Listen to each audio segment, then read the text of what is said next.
Ya, buat ibu-ibu, bapak-bapak menurut saya ini mejanya siapa?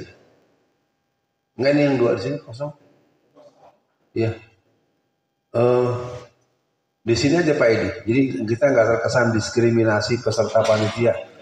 Sini semua Pak Surono sama bapak-bapak sini. Ini kan masih bisa 2 orang lagi sini. Kecuali Pak Mufti yang nanti akan mobile kan akan merekam. Nah gitu. Nah sebenarnya ibu-ibu saya berharap bisa di sini tadinya, tapi nggak apa-apa. Kita mulai saja. Yang pertama saya ingin menyoal dulu. Mudah-mudahan tidak terlalu menyita waktu. Apa dasar yang sesungguhnya membuat Anda akhirnya ada di tempat ini? Kalau tadi kan sudah belum menjawab, saya akan baca nanti. Nanti menjelang pulang kita akan membuat tulisan lagi apa yang harus kita lakukan. Karena kondisi kita, hari ini kita akan bahas 3 materi ya. Materi ini adalah materi pertama, setelah itu saya nanti akan membahas tentang 9 tahap bagaimana Cina mencaplok Indonesia. Nah untuk itu seluruh handphone dikumpulkan. Pastikan di silent dan dimatikan dan dikumpulkan. Kepada panitia yang boleh adalah yang berhubungan dengan eksternal, yang berhubungan dengan kebutuhan ya. Ya, saya pikir begitu. Kalau yang jadi peserta enggak dikumpul, handphone semua dikumpul. Mas ya. Siapa nih Pak Anwar? Ya, ditaruh di mana? Ya, kotak ya. Sudah ya. Jadi handphone yang tidak dikumpul adalah handphone yang berhubungan dengan urusan kepanitiaan ya. Kalau nanti keluar nggak tahu ntar ya. Yang berhubungan dengan yang lain-lain. Oke, kita mulai.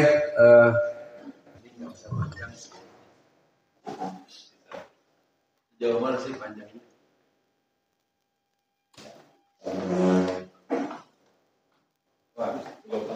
Udah. Ya, terpaksa saya gonta-ganti sebentar. Udah biar. Saya ingin memulai dulu nih kepada ibu kita berdua. Ini menarik ya buat saya, bukan ingin mencecar tapi ingin dengar gitu.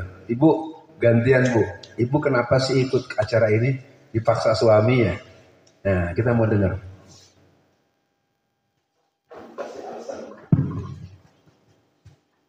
Ya, ingin tahu bagaimana supaya Indonesia itu lebih maju, lebih aman dari hal-hal yang tidak kita inginkan.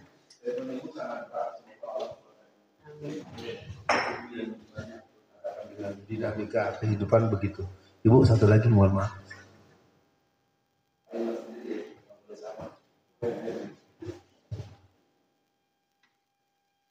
Ingin ya disuruh suami pertama, yang kedua talabil ilmi. Ini juga salah satu aktivis kita nggak tahu, kayaknya dari tadi digerek-gerek terus nih. Kenapa mau duduk di sini? Terima kasih. Assalamualaikum warahmatullahi wabarakatuh. Nuhun sewu Bapak, saya tidak di ini ya, di video ya. Memang awal mulanya ini saya mendengar gitu ya Ustadz ya, mendengar dari beberapa sahabat kami yang sudah lama ikut gabung. Kemudian saya baru 2 kali Bapak Ibu ke sini, tetapi awal mula baru mendengar saja saya sudah tertarik. Dan rumah saya jauh di Ungaran sana, Kabupaten Semarang jadi insya Allah nanti ketika saya ada kesempatan, insya Allah saya akan selalu mengikuti. Kenapa? Karena memang kita ingin perubahan. Iya, ingin perubahan di mana bangsa Indonesia ini saat ini sangat terpuruk. Begitu. Mau nanya juga kepada peserta abadi.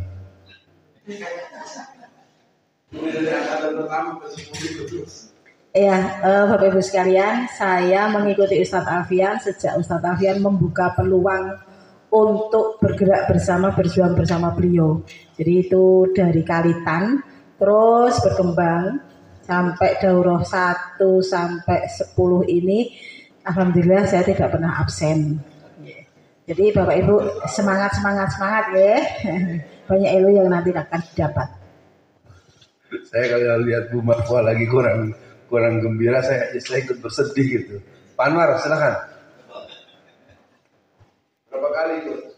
Bismillah, Assalamualaikum warahmatullahi wabarakatuh. Perkenalkan saya yaitu suami dari Ibu Marfuah.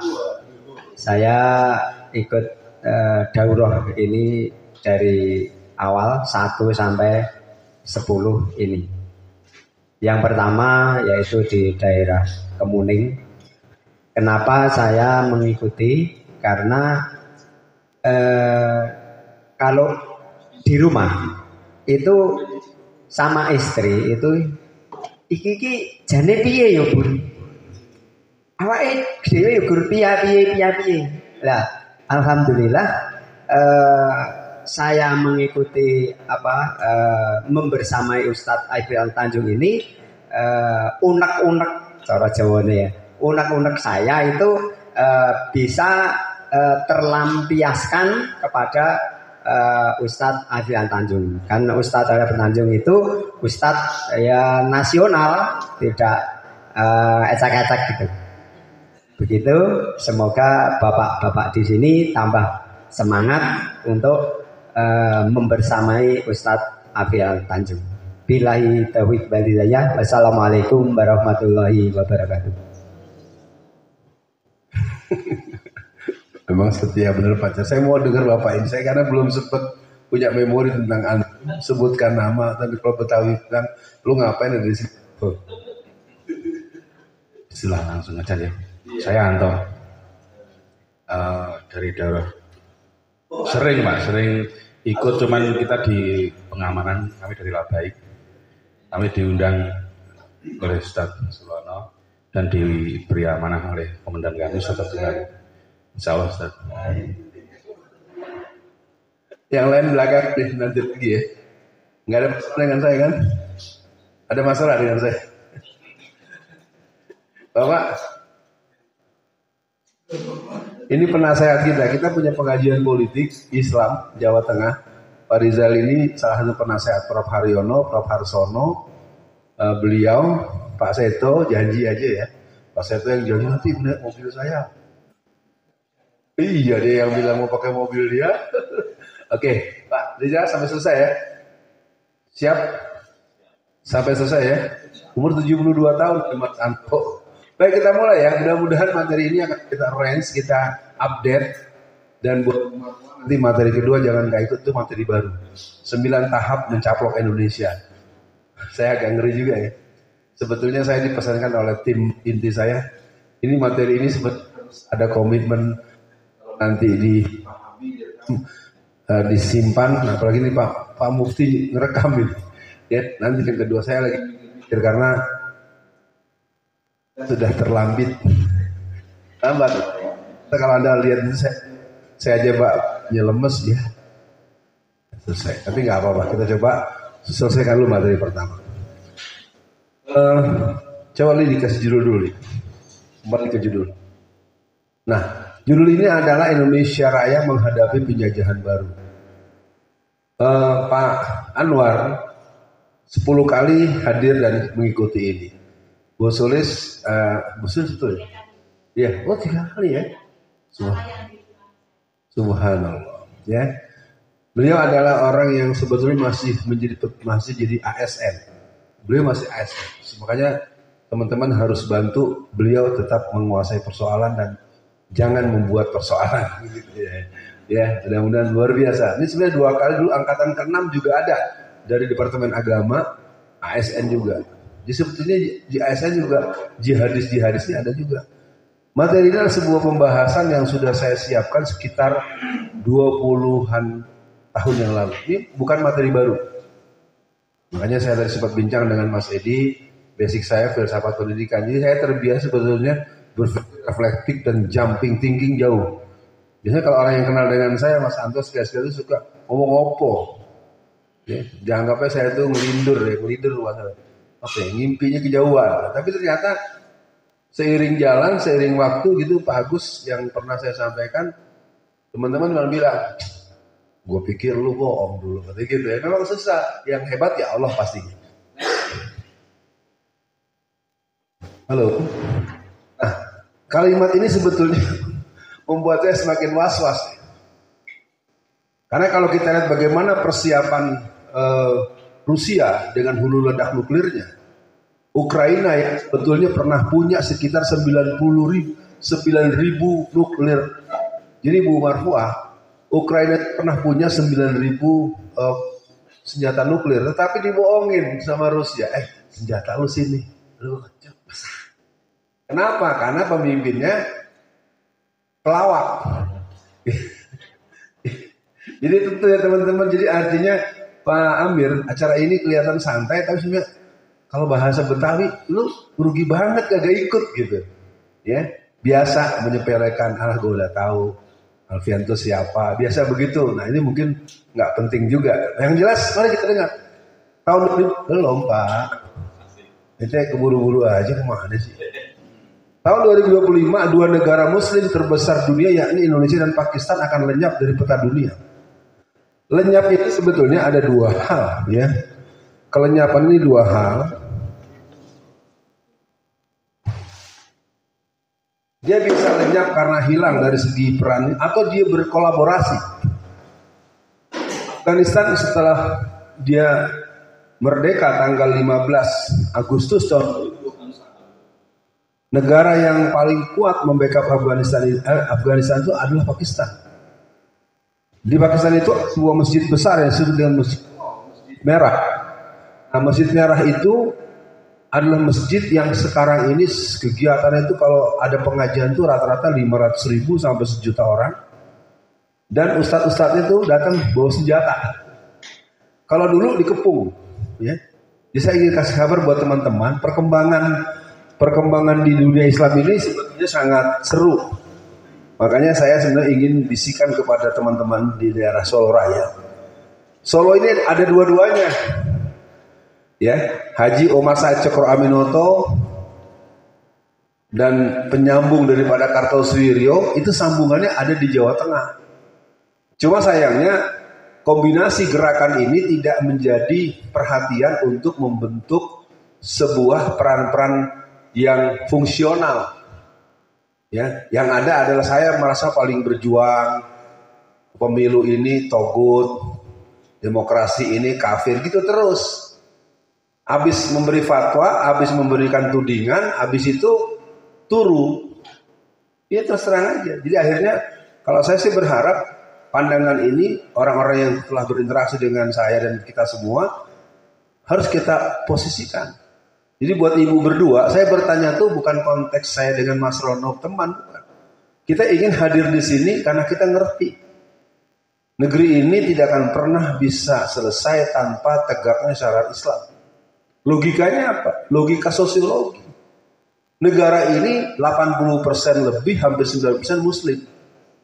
Bagaimana mungkin mengurus sistem sosial tertentu yang bertentangan dengan pandangan sosial dan jiwa sosial daripada sistem hidup masyarakat mayoritas.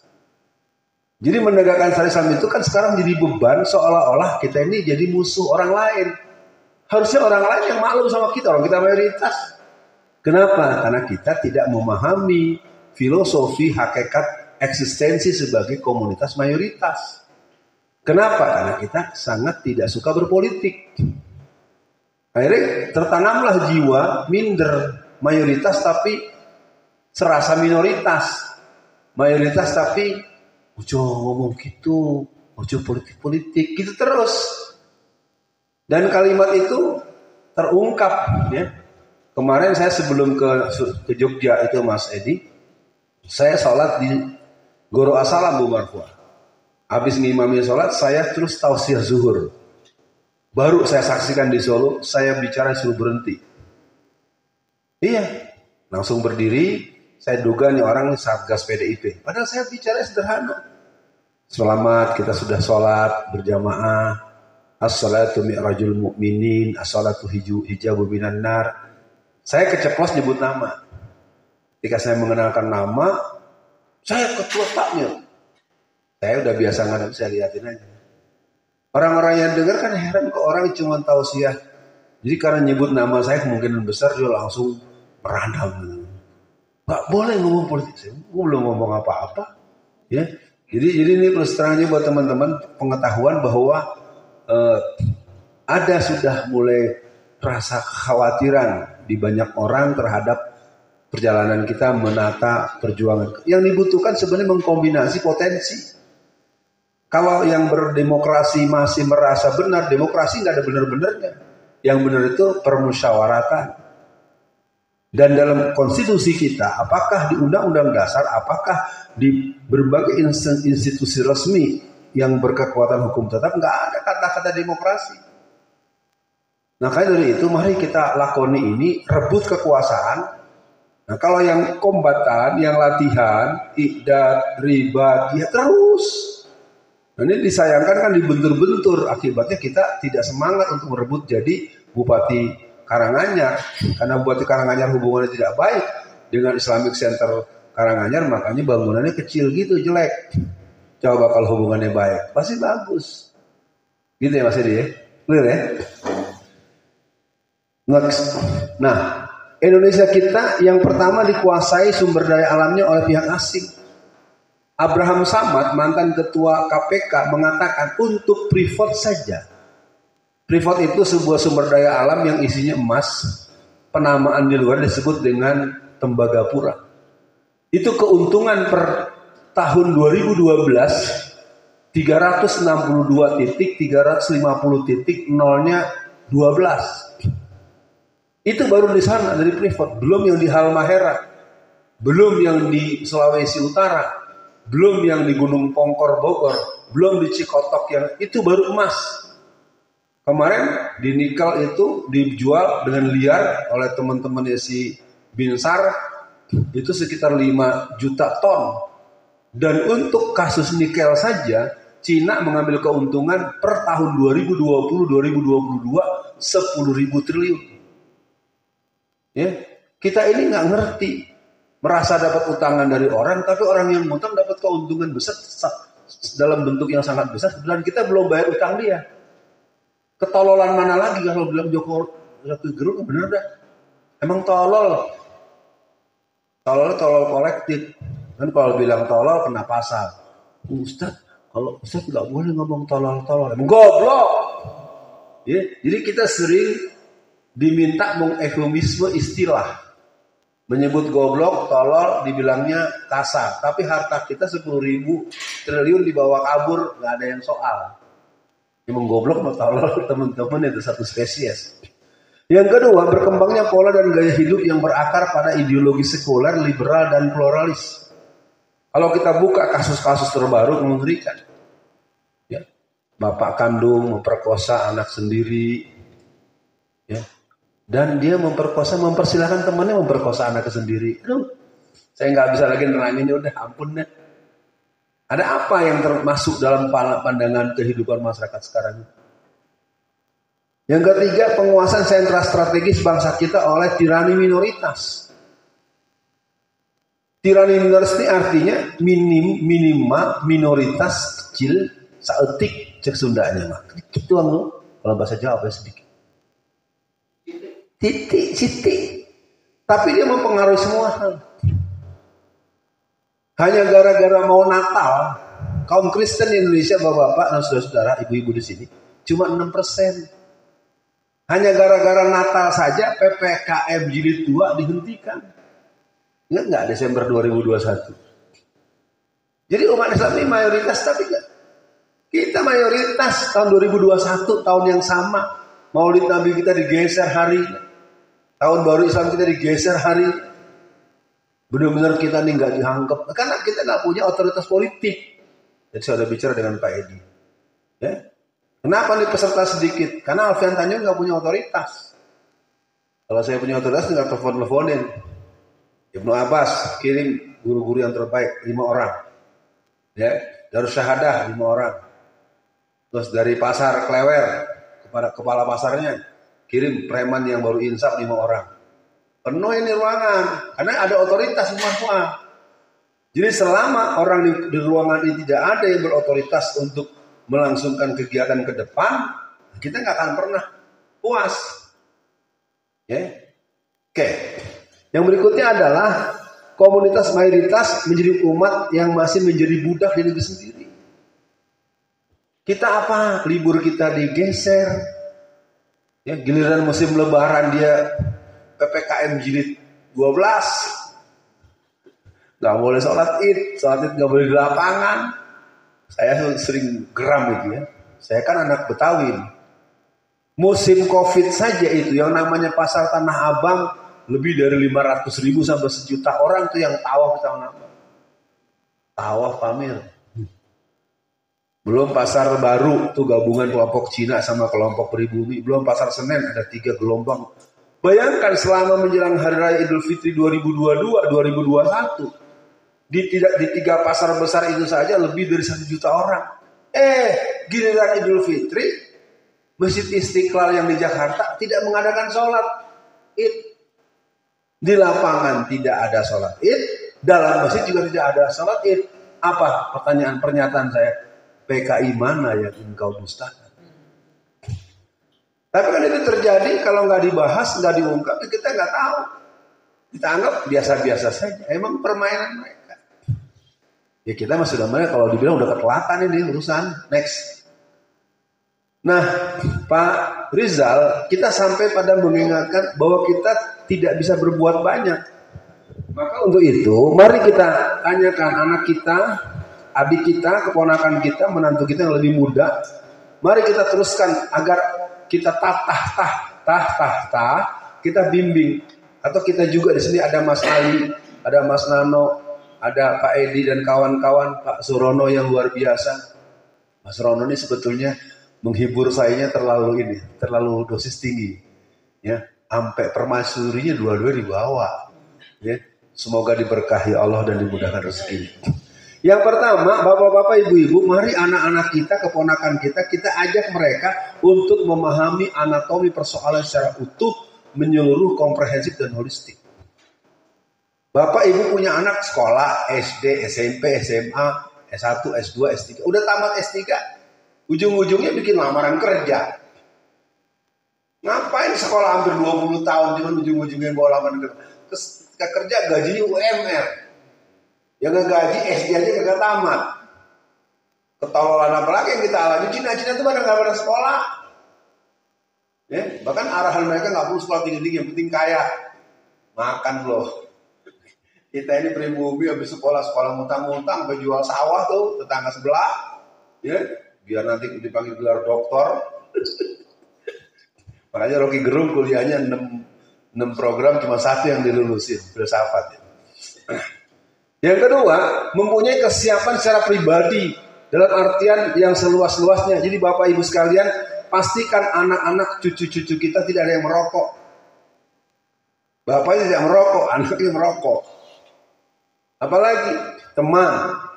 Ya, nanti Bapak-bapak setelah ini, kita sore ini akan adakan buat tulisan lagi. Setelah itu dan kita akan buat kepanitiaan seluruh di ruangan ini. Nanti komandannya Ali, Anda diragukan kemampuan kerja Anda oleh Bu Marfuah.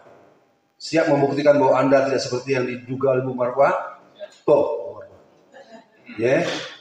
Jadi nanti tanggal 10 bulan September kita akan mengadakan daurah politik untuk kontestasi memenangkan aspirasi umat Islam. Syaratnya tadi sudah ngobrol dengan Pak Edi. Kalau pesertanya tidak ada 100 orang, acara kita batalkan. Ya, semua akan kerja, panitia inti biar nanti dikunci sama Mas Ali, nanti di backup oleh teman-teman yang diarahkan oleh Pak Rono, saya juga siap. Umar Fuad, nanti kita cari ikhtiar halal dan ini. Mas Nano siap? Mantap, benar. Tauhid ya mah, tauhid yang nggak trek-trek katanya. Yang kedua, mempunyai kesiapan. Jadi Bapak Ibu sekalian, agar mereka mempunyai kemampuan kesiapan pribadi dan kolektif dalam kekuatan jamaah generasi muda Islam. Untuk apa? Nah ini nanti saya akan undang bapak-bapak, ibu-ibu yang punya anak-anak remaja. Kita akan ikutkan mereka nanti leadership basic training PII, pelajar Islam Indonesia. Ya, tolong diingat-ingat dari sekarang. Jadi nanti seluruh jaringan kita Bu Marfuah untuk liburan panjang tahun depan kita akan siapkan 100 sampai 1000 remaja untuk ikut basic training. Ya, mungkin nanti yang 100 kita taruh di Jawa Tengah. Kita kirim jawab, nanti kita lihat bedanya apa gitu. Ya. Gimana? Mas siap mas. Paling nggak siap doain. Oke, yang terakhir, membangun jaringan perlawanan secara sedemikian rupa sehingga kekuatan terbangun bisa menjadi kekuatan yang bersifat nasional bahkan internasional. Ini butuh pasukan dua, kolonial tradisional dan digital milenial. Kita butuh dua pasukan utama. Ini model-model kita nih rata-rata nih kolonial tradisional. Ya, kalau Ali ini milenial digital. Nano termasuk ya?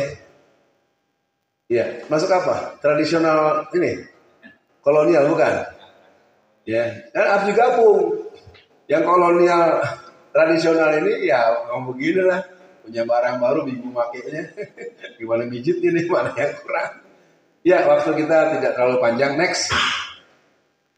Nah, persoalan yang sedang kita hadapi hari ini, NKRI diambang perpecahan, dan ini sudah pecah. OPM merupakan sebuah kelembagaan negara baru yang sebenarnya sudah diakui oleh negara-negara luar negeri. Saya kalau ceritanya mau nangis ya. Dan terus terang, yang kurang ajar itu ya Jokowi. Karena Jokowi lah yang pernah pada saat dia kampanye 2014, dia yang menjanjikan referendum. Ya. Jadi Jokowi ini memang udah jelas PKI, dia jelas juga memang komprador internasional. Dan sebenarnya Jokowi tidak istimewa. Dia memang ada the fellow traveler. Jadi kalau kita belajar dalam sistem pengembangan masyarakat internasional untuk membuat eksis sebuah kekuasaan, kasihlah orang-orang tolol yang berguna. Jadi penyebutan tolol dari Rocky Gerung itu sudah saya teriakan dari jangka lain, tapi tidak menuding pribadi beliau. Tapi Rocky Gerung karena dia bukan Islam aja. Kalau dia Islam mau ditangkap Mas Rono ya. Iya. Kalau orang lihat aja kayak si Kamarudin Simanjuntak. Udah jelas-jelas jadi tersangka. Terpulangnya kan. Pokoknya kalau tersangkanya Kristen, ada alasan untuk memulangkan. Tapi kalau Islam, salah ngomong sedikit aja udah kena. Yang kedua, internasionalisasi narkoba. Dan ini mungkin saya punya niat ini Bu Marwah. Satu waktu mungkin ada diskusi khusus tentang melawan penjajahan Cina. Buku kita yang itu bisa jadi buku wajib. Jadi yang mau ikut daftar, kasih bukunya. Kalau pas hari nggak datang, bukunya pulangin. Kalau datang buat dia. Karena Cina ini sekarang nggak ada yang lawan. Dan seolah-olah nggak bisa dilawan. Dan yang bisa melawan itu hanya tanah Jawa. Ya. Saya tidak ingin memuji bapak-bapak dan ibu-ibu. Indonesia ini nggak akan pernah terselamatkan keutuhannya tanpa Diponegoro Generation. Terus terang saja. Ternyata Pangeran Diponegoro itu adalah pasukan Jeliseri. Dia salah satu pasukan inti yang pernah dididik oleh Muhammad Al-Fatih. Merinding saya. Jadi Jawa itu jihad loh. Jadi kalau Anda orang Jawa nggak berjihad, berarti Anda salah kamar ya. Jangan-jangan tukang cendol ya. Gak ngager-ager. Oke, saya pikir sudah selesai, kita masuk. Next. Nah, ini sebenarnya bagian yang butuh pembicaraan panjang. Ya, Pak Edi mungkin saya dikasih kode supaya materi ini jangan sampai melewati batas yang ditentukan. Karena saya juga tidak menginginkan ruangan ini jadi ruangan kuliah. Saya tidak mau membuat bapak-bapak dan ibu-ibu menjadi orang yang mendengar lalu seperti guru ngajarin murid. Emangnya bapak-bapak sama ibu lebih pintar saya? Enggak. Saya bukan lebih pintar, cuma udah kebanyakan membeo aja. Karena sering ngoceh-ngoceh, jadi biasa kayak orang bikin azan nih. Azan terus, ya apa azan nih Bang? Maksud tamat SD SMA. Ya, jadi jangan dikira saya pintar, saya nggak ada apa-apanya. Kebetulan memang ini saya urus terus-terusan sejak tahun 84. Ya, saya orang yang bisa berada di ruang, pernah saya mimpin sidang PI itu 32 jam sendirian. Ya. Tapi jangan ajak saya berkelahi pakai pedang. Atau saya suruh betulin gerendal pintu yang rusak. Nggak bisa saya. Baik, kita masuk. Next. Pendidikan adalah hal yang harus kita lakukan sebagai bentuk kesadaran akan nilai. Pendidikan berarti memanusiakan manusia menurut pencipta manusia. Jadi pendidikan itu merupakan proses mengajak orang memahami dia belum jadi orang kalau dia belum memperhambakan diri kepada Allah. Wa ma khalaqtul jinna wal insa illa liya'budun. Tidaklah kau jadikan jin dan manusia kecuali hanya untuk memperhambakan dirinya kepadaku. Jadi kalau ada manusia tidak memperhambakan diri kepada Allah, berarti dia bukan manusia. Dalam sebetulnya kalau kita kaji dalam perspektif filsafat manusia. Jadi manusia adalah makhluk yang menjadi mulia ketika dia membersertakan Allah dalam ujung rambut sampai ujung kaki.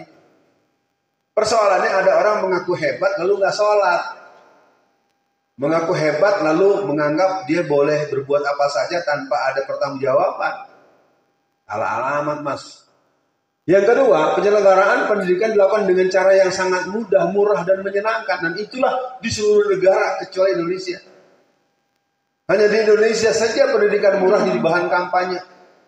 Hanya di Indonesia saja pendidikan gratis jadi bahan kampanye. Anda boleh ikuti kampanye di berbagai belahan dunia. Tidak ada kampanye itu. Nanti kalau saya menang, kesehatan gratis. Nanti kalau saya menang, tidak ada. Siapapun yang menang, sekolah gratis.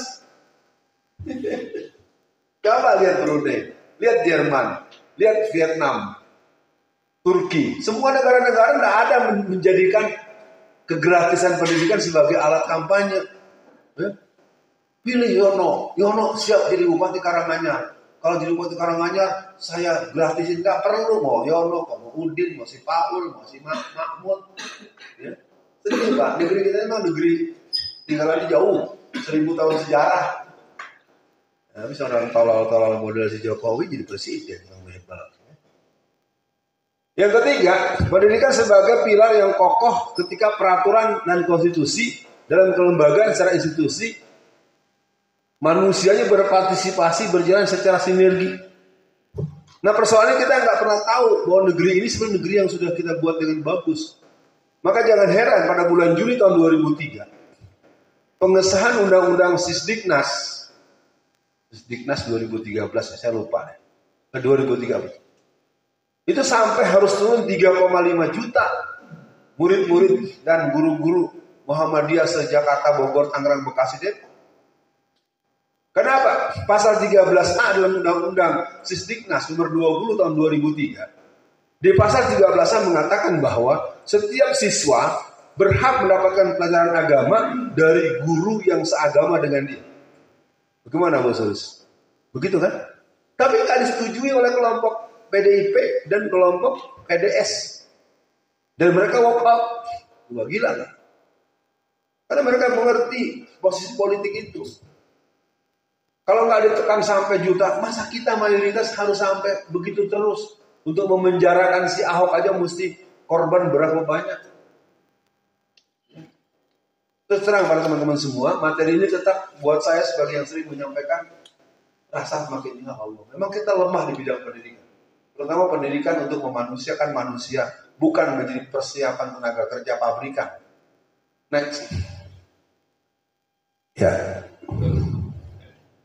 Nah, akhirnya bahan yang sudah saya buat hampir 20 tahunan ini menjadi sesuatu yang berada pada momentumnya. Saya nggak bisa ngomong apa Bu Marfa. Ini bahan saya bikin 20 tahun yang lalu. Dulu saya digojekin, dibilang gila, sarap, stres, ustadz apaan, dosen apaan. Sampai mahasiswa saya nanya, Pak, kita kan mau belajar psikologi perkembangan. Apa bahas gini-ginian? Saya capek jawabnya pusing daripada gue berdebat. Lu kalau nggak mau kuliah sama gue, cari dosen yang lain aja. Kan kalau di kampus tuh Pak Edi kan, biasanya kan kalau mata kuliah itu kan dosennya suka ada berapa. Udah. Capek saya nerangin, daripada saya nerangin yang mau ikut kuliah saya. Ini dulu. Makanya beberapa murid-murid saya yang sekarang jadi kepala sekolah, jadi sekolah. Ya kalau ketemu cuma dia nggak berani juga deket-deket. Dia ngasih kode aja Pak. Kalau ketemu jauh kadang-kadang saya langsung dipeluk. Yang repot tuh perempuan. Saya udah cerita saya dicium tangan sama pramugari. Jadi murid-murid saya lama tuh, saya lagi tidur. Iya di pesawat. Maaf ya Bu ya, bukan ngomong porno Bu. Lagi tidur di pesawat gini.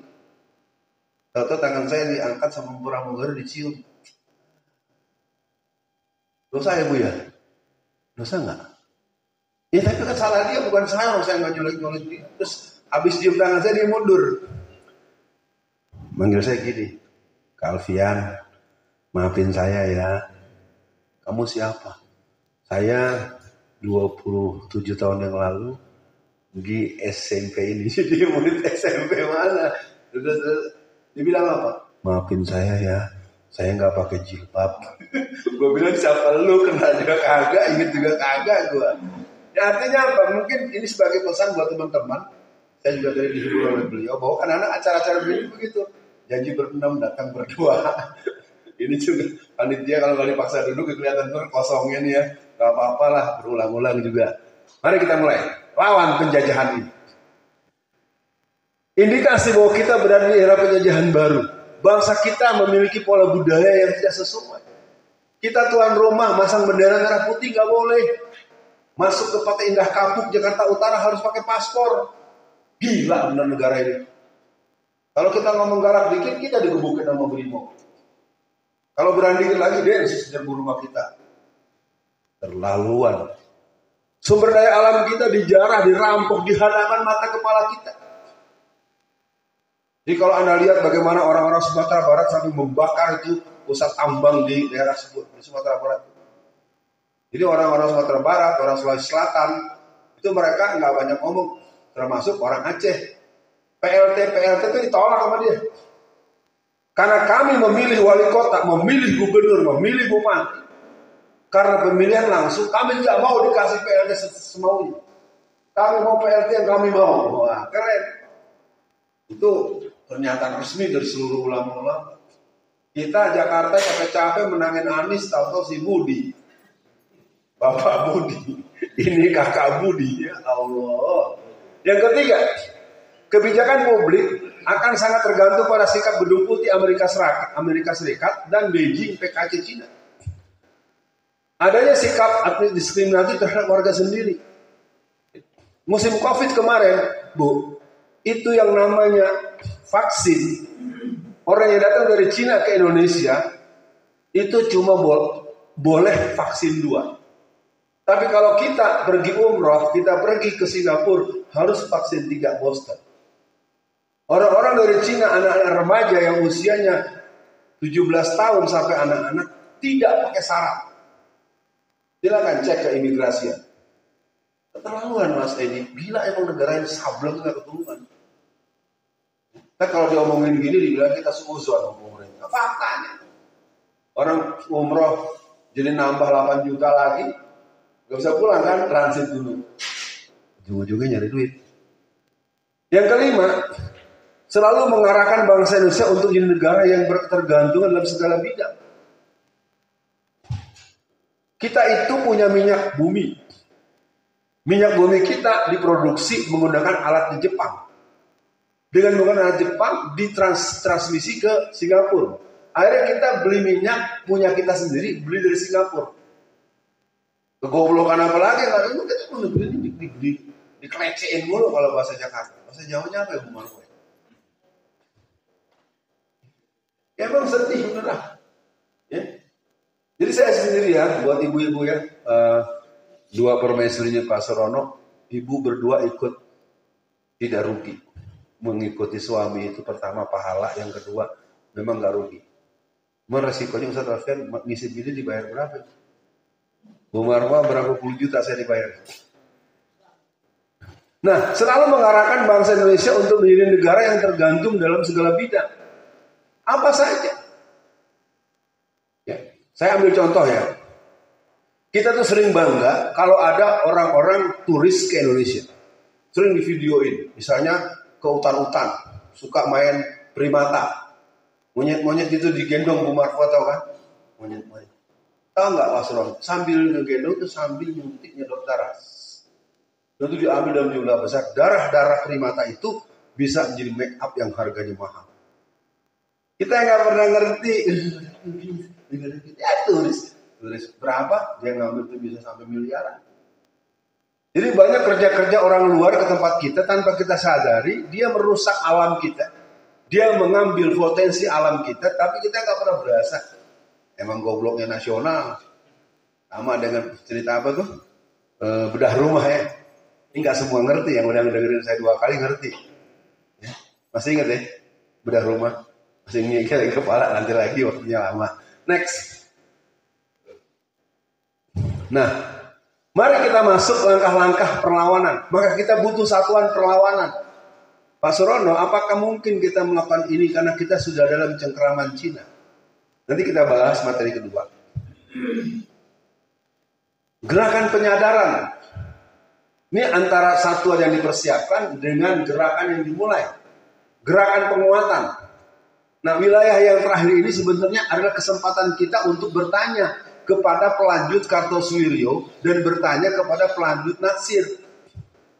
Apa yang disebut dengan Pancasubaya yang pernah dikeluarkan oleh NKA, Proklamasi 7 Agustus 1949, dan pedoman yang pernah dibuat oleh Tafsir Asas Masumi tahun 1950, ini perlu didiskusikan. Tapi kan nggak ada diomongin begini, diobrak-abrikin sus ya. Ya, baru. Saya tahu, sengaja saya sebut reaksi antum, berarti antum tahu yang baru. Sengaja saya bilang gitu. Ya, Pancasubaya, sekarang Sabtasubaya, dia terbaru. Nah, artinya buat Bapak Ibu sekalian, negeri ini tidak bisa diurus dengan rumus musuh. Ya, Pancasila ini merupakan sebuah produk yang sebetulnya ada bisikan jarak jauh. Kita udah mau bertahan, tapi belum bisa. Kau pakai ini dulu. Karena Pancasila kita ketuhanan yang Maha Esa itu adalah sebuah kompromi yang tidak diduga oleh kelompok sekuler dan kelompok Kristen. Ketika kita menegaskan ketuhanan, menjalankan syariat dari para pemeluknya, itu yang bertahan itu Ki Bagus Hadikusumo.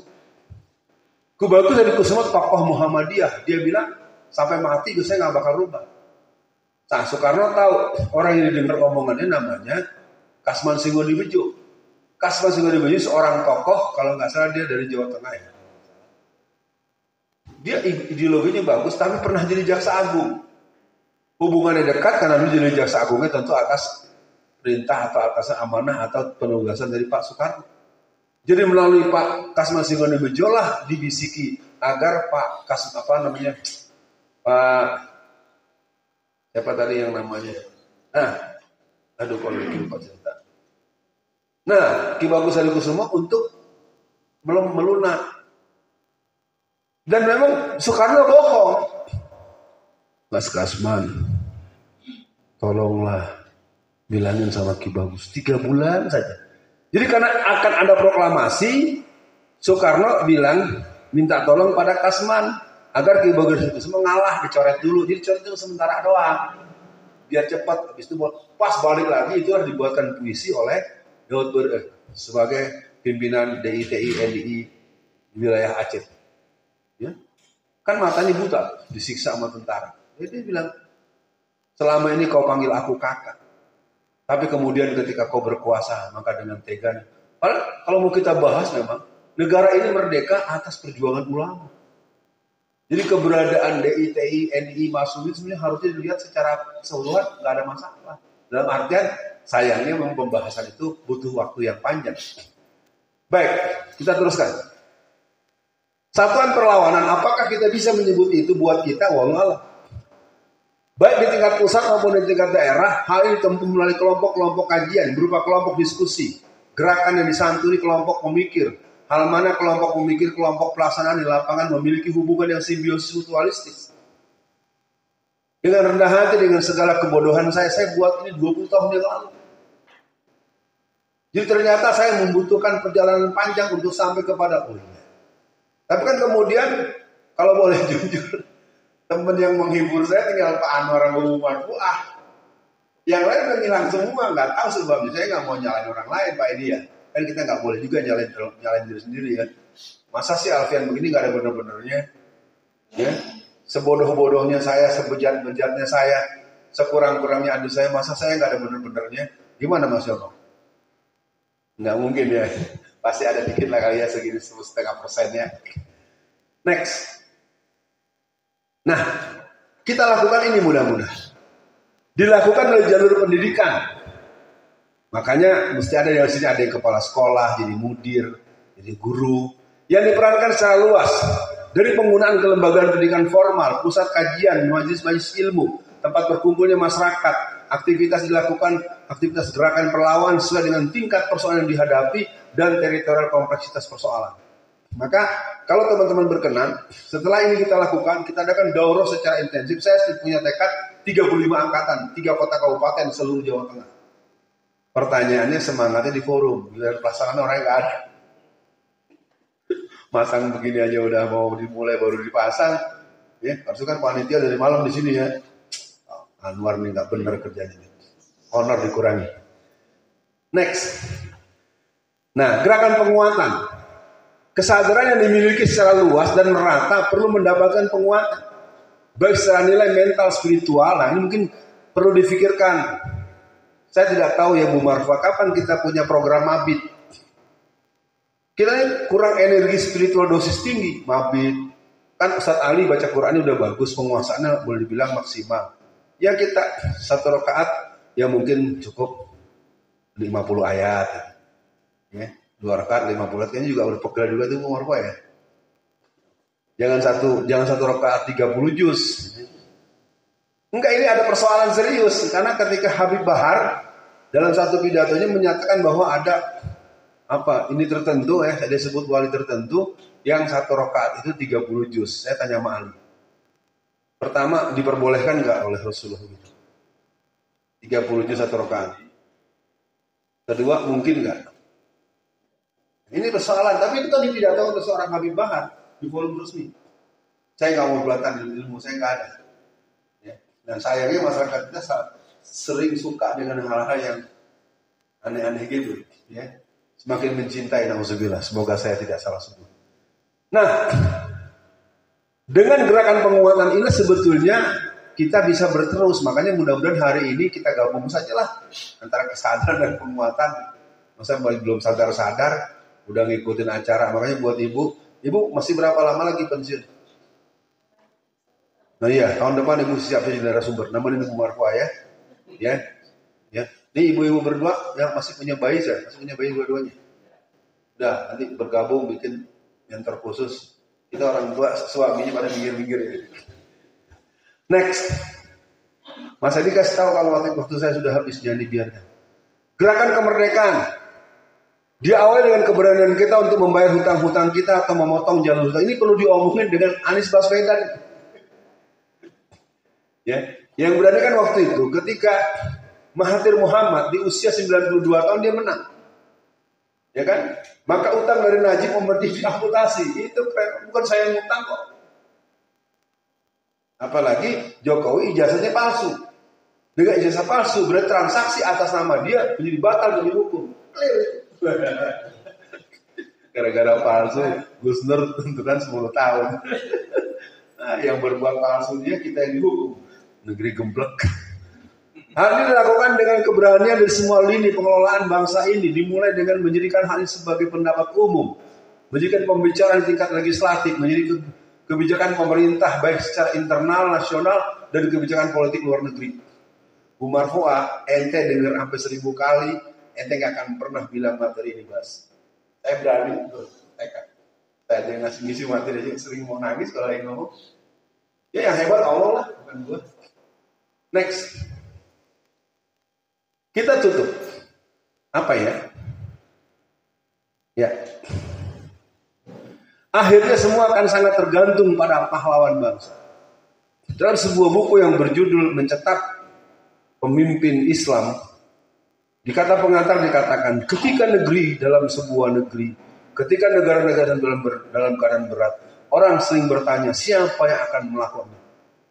Nanya mulu, siapa pahlawannya? Pahlawannya saya.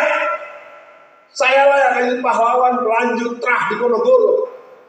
Ya, jadi jangan nanya lagi Pak Rizal ya. Walaupun Pak Rizal orang Padang, tapi Pak Rizal kan tinggal di Jawa. Pak Rizal harus bela tanah Jawa. Di mana bumi dipijak, di situ langit dipindah. Ya, umurnya boleh tua, tapi jiwanya muda. Gitu. Ali walaupun masih muda, tapi pemikirannya jauh ke depan. Gitu, keren kan? Habis waktunya pas, masuk. Belum bisa saya jawab ya. Kita kembali ke judul. Oke, mudah-mudahan waktunya kita cocok-cocokkan Bu Marfuah dan kawan-kawan. Sekarang jam berapa? 9.35. Materi ini selesainya jam 10.30. Keren. Manfaatkan ya. Ayo, jangan sampai ada yang cuman disuruh ngomong nggak ngomong, disuruh nanya nggak nanya, disuruh berpendapat nggak ada pendapat. Itu jangan hidup jadi batu aja. Ya. Dikasih hidup lama-lama sama Allah. Ya. Kita undang dulu yang pertama Bapak kita. Pak Amir, silakan. Boleh mengomentari materi, boleh bertanya atau boleh ngeritik. Ya Mas Amir. Bismillahirrahmanirrahim. Assalamualaikum warahmatullahi wabarakatuh. Waalaikumsalam. Setelah mendengar penjelasan dari Ustaz bahwa perjalanan hidup ini memang perlu berkelanjutan atau disambung dengan waktu-waktu yang akan datang untuk generasi yang akan datang. Maka melihat kondisi yang ada saat ini dan membaca sejarah perjalanan bangsa ini perlu diupayakan agar remaja atau anak-anak kita ini bisa mengerti perjalanan yang telah terjadi dan kondisi yang saat ini ada di tengah-tengah kehidupan kita, sehingga upaya untuk memberikan pembelajaran terhadap generasi muda ini sangat perlu, dan ini diharapkan kita-kita yang sudah mengerti ini bisa menyebarluaskan ke lingkungan kita.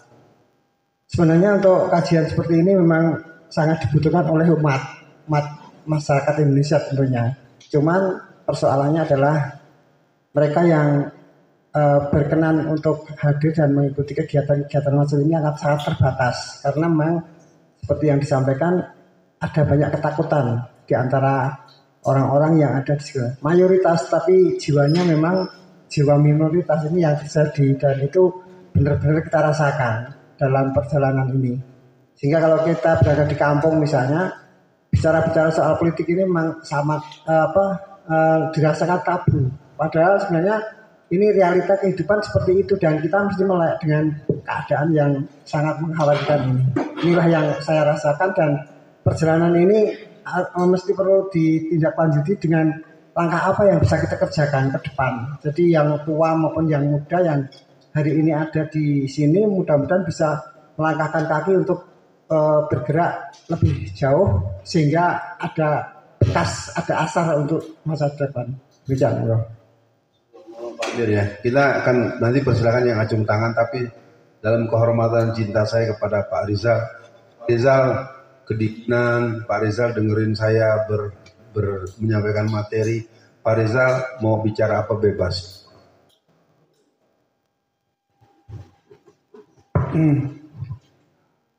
Sebetulnya saya datang ke sini tadi, saya kira mau mendengarkan ceramah seperti biasanya, tapi rupanya malah suruh nulis, suruh segala macam. Ingat 50 tahun lalu ya. Tapi tidak apa-apa, sudah terjadi ya terjadi. Begini Pak, sebetulnya negara kita ini sudah rusaknya seberapa sih Pak?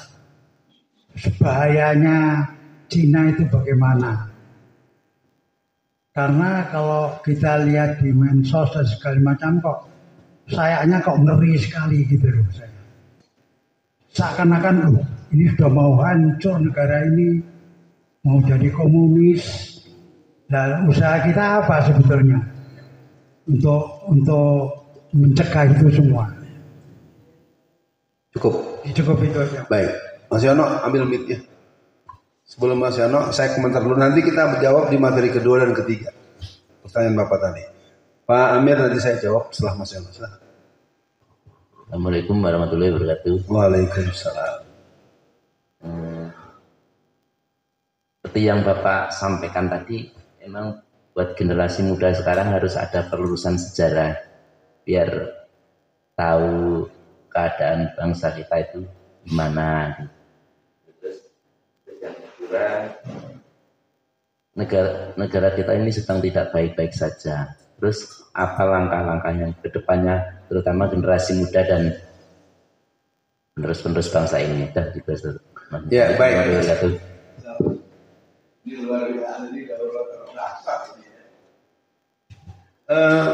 Dari Pak Rizal akan kita jawab dengan dua materi berikut. Dari Pak Amir tadi saya mencatat tentang pentingnya materi ini dipahami oleh masyarakat secara luas. Makanya saya sedang persiapkan podcast untuk saya, nanti teman-teman yang mau beri masukan bisa langsung japri ya. Biar kalau podcast ini ya, podcast lagi kita godok betul. Kalau udah bicara podcast kan rumusnya sekali layar terkembang pantang surut ke belakang. Itu jadi harus ada saya di studio dalam jangka panjang dan bisa mendatangkan narasumber-narasumber yang bisa buat edukasi yang luas. Walaupun kita agak was-was kalau teman-teman mengikuti postingan channel saya yang terbaru ini tentang keputusan Dewan Pers, itu berbahaya kalau sampai itu diwujudkan. Kita nggak bisa dengar berita-berita Mardigu, Budi Karabani, lain. Nah, lagi-lagi memang pertemuan hari ini tanpa berlebih-lebihan, saya sendiri adalah orang yang relatif sangat menikmati. Tapi kita mau konfirmasi kepada yang tadi diajak oleh suami. Silakan Bu Supriyati, setelah mendengarkan materi ini, Ibu mau ngajak suami atau ngajak saya?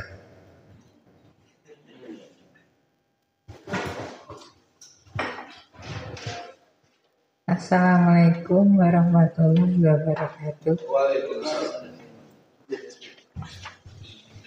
Ini pertanyaannya apa? Gak ada pertanyaan Bu, Ibu boleh ngomong apa aja, marahin saya juga boleh.